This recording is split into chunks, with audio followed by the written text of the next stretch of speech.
Radhika. Hi Mrs Nair. ഒരുപാട് കാലത്തിന് ശേഷം നേരിൽ കാണുന്നത്. അതെ അതെ, ശ്രീയല ക്ലബിലോട്ടൊന്നും വരാറില്ല, നമ്മുടെ പരിപാടികളിലൊന്നും സഹകരിക്കാറുമില്ല. പിന്നെങ്ങനെ കാണുന്നേ? വരൂ, അകത്തിരിക്കാം.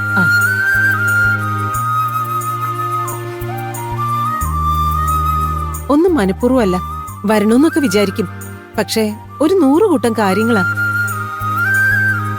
ദിവസവും ഓഫീസുമായി ബന്ധപ്പെട്ട് 2-3 മീറ്റിങ്ങുകൾ ഉണ്ടാവും. പിന്നെ സ്റ്റാഫിന്റെ ബ്രീഫിംഗും ഉണ്ടാവും.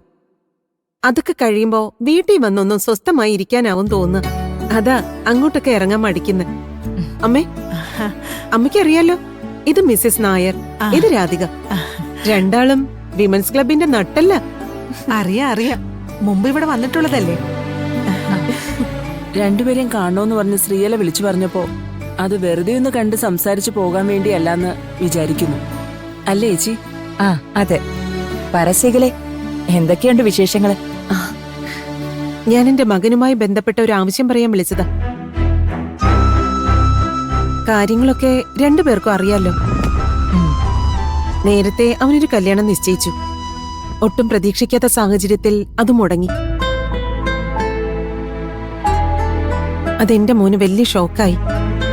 കുറച്ചുകാലം പിന്നെ അവൻ എല്ലാത്തിൽ നിന്നും വിട്ടുനിന്നു. ഇപ്പൊ അവൻ വീണ്ടും കാര്യങ്ങളിൽ ഇടപെട്ടു തുടങ്ങി. യാത്രകളുണ്ട്.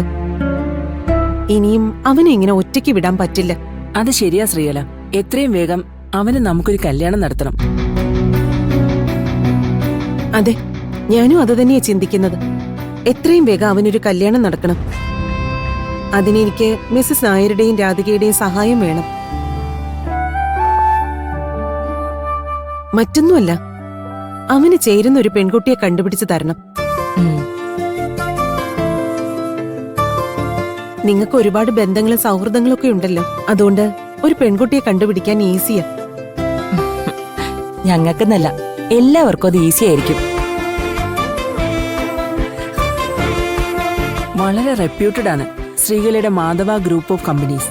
അതിന്റെ സിഇഒ ആയ ചെറുപ്പക്കാരന് വധുവിനെ അന്വേഷിക്കുന്നെന്ന് പറയേണ്ട താമസം. വലിയ വലിയ പുള്ളികൾ മകളുടെ ജാതകവും കൊണ്ട് അപ്പ ചാടി വീഴും. അതെ, അതെനിക്കറിയാം. അതുകൊണ്ടാ ഞാനിത് പബ്ലിക്കായി അനൗൺസ് ചെയ്യാതെ മിസ്സസ് നായരെയും രാധികയും വിളിച്ച് പേഴ്സണലായി പറയുന്നത്. എന്റെ മകൻ, അവന്റെ ടേസ്റ്റുകളൊക്കെ വളരെ വ്യത്യസ്ത. ഒറ്റവാക്കി പറഞ്ഞ പച്ചപ്പരിഷ്കാരി പെൺകുട്ടികളെ അവന് ഇഷ്ടമല്ല. ശ്രീയല എങ്ങനെയുള്ള കുട്ടിയെ ഉദ്ദേശിക്കുന്നേ? നിങ്ങളെപ്പോലെ ഒരു ബിസിനസ് കമ്മ്യൂണിറ്റിയിലുള്ള അങ്ങനെയുള്ള കുട്ടികളാണോ ഉദ്ദേശിക്കുന്നത്? എന്നുവെച്ചൊരു റിച്ച് ഫാമിലി? ഒരിക്കലുമല്ല. ഓ, ഏറ്റവും പ്രധാനപ്പെട്ട കാര്യം സന്ദീപിന്റെ ശീലങ്ങളോടും സ്വഭാവത്തോടും പൊരുത്തപ്പെട്ടു പോകുന്ന ഒരു പെൺകുട്ടിയെ വേണോന്നാ.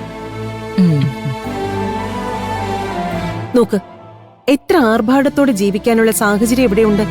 പക്ഷേ അവൻ ഇപ്പോഴും ട്രെയിനിലെ 2nd ക്ലാസ്സിലേക്ക് യാത്ര ചെയ്യൂ. കാർ ഓടിക്കാൻ അറിയാം, പക്ഷെ കാർ എടുക്കില്ല. ഇതൊക്കെയാ അവന്റെ പ്രകൃതം. വലിയ സൗകര്യങ്ങളുള്ള ഒരു വീട്ടിലെ പെൺകുട്ടി വന്നാ ഇതിനൊക്കെ ഒപ്പം നിന്നു കൊടുക്കണമെന്നില്ല. അപ്പോ മാധവ ഗ്രൂപ്പ് ഓഫ് കമ്പനീസിന്റെ സ്റ്റാറ്റസിന് ചേർന്ന ഫാമിലി എന്ന ഒരു വിചാരമേ വേണ്ട. മനസ്സിലായി. ശരിക്കും പറഞ്ഞ ഇതൊരു ഡിമാൻഡാണ്. ഇതുപോലെ വേറെ എന്തെങ്കിലും ഡിമാൻഡ്? ഇത് തന്നെയാ ഡിമാൻഡ്. നല്ലൊരു കുട്ടി, നല്ല ശീലം, ലാളിത്യം, അവന്റെ ഇഷ്ടങ്ങളോട് ഒത്തുപോകുന്ന പ്രകൃതം, അത്രയുള്ളൂ. പിന്നെ ഫാഷനബിളായി നടക്കുന്ന കുട്ടിയെ അവന് താല്പര്യമേ ഇല്ല. ശ്രീകല പറഞ്ഞത് ഞങ്ങൾക്ക് വ്യക്തമാണ്. നമുക്ക് നോക്കാം. കേൾക്കുമ്പോ തോന്നും ഇപ്പൊ പോയി കൂട്ടിക്കൊണ്ടുവരാന്ന്. പക്ഷെ അന്വേഷിച്ചു തുടങ്ങുമ്പോഴാണ് പ്രയാസം അറിയുന്നത്. എന്തായാലും എത്രയും വേഗം ഒരു കുട്ടിയെ കണ്ടുപിടിക്കാം. അതെ ശ്രീകലെ, ഞങ്ങൾ പരമാവധി ശ്രമിക്കാം. പോയിട്ടൊരു മീറ്റിംഗ് ഉണ്ട്, ഞങ്ങൾ വിളിക്കാം. ശരി.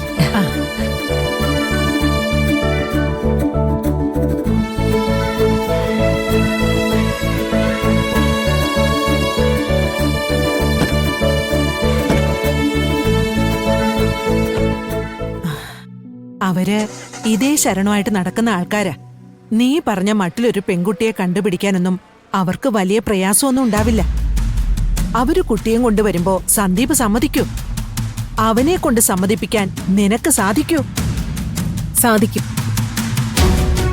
അവ സമ്മതിക്കണം. അല്ലാതെ മറ്റു വഴികളൊന്നുമില്ല. അവൻ ഇഷ്ടപ്പെട്ട പെണ്ണിനെ മറന്നിട്ട് മറ്റൊരു കുട്ടിയെ കല്യാണം കഴിക്കാൻ അവൻ തയ്യാറാകുമെന്ന് നീ കരുതുന്നുണ്ടോ? ആ കുട്ടിയെ അവൻ മറക്കണം. അതിനുവേണ്ടി ഞാൻ എന്തും ചെയ്യും.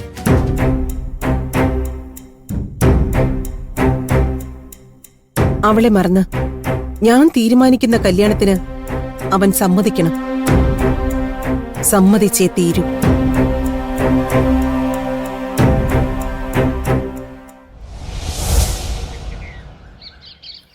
പ്രാതസ്മരാമി ലളിതാവതന അരവിന്ദം ബിംബാതരം പ്രതുലമുക്തിഹ ശോഭിനാസം. ദേവി അമ്മേ മൂകാംബികേ, അമ്മേ വരദായിനി ദേവി കാത്തുരക്ഷിക്കണേ.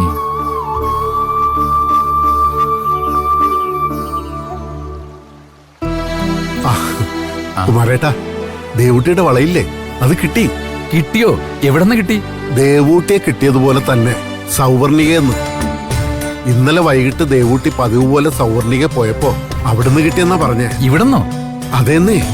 നിന്റെ വീട്ടിൽ വെച്ച് നഷ്ടപ്പെട്ട വള അത് സൗവർണിയുടെ കടവിൽ നിന്നും കിട്ടുന്നു. അതും ദേവൂട്ടി പൂവൊഴുക്കുന്ന കടവിൽ നിന്നും. അങ്ങനെയാ ദേവൂട്ടി പറഞ്ഞത്. അവള് കള്ളം പറയില്ലല്ലോ. അവള് കള്ളം പറയുന്നു ആര് പറഞ്ഞു? പക്ഷെ സുരേന്ദ്ര, നീ ഒന്ന് ആലോചിച്ചു നോക്കിയേ. വള നഷ്ടപ്പെട്ടത് വീട്ടിലാണെന്ന് എല്ലാവർക്കും അറിയാം. അവിടെ കളഞ്ഞ വള ഇവിടെ കിട്ടണമെങ്കിൽ അതിനൊരൊറ്റ വ്യാഖ്യാനമേ ഉള്ളൂ. മായ. ദേവിയുടെ മായ. ദേവി അമ്മേ മൂകാംബികേ. അമ്മേ.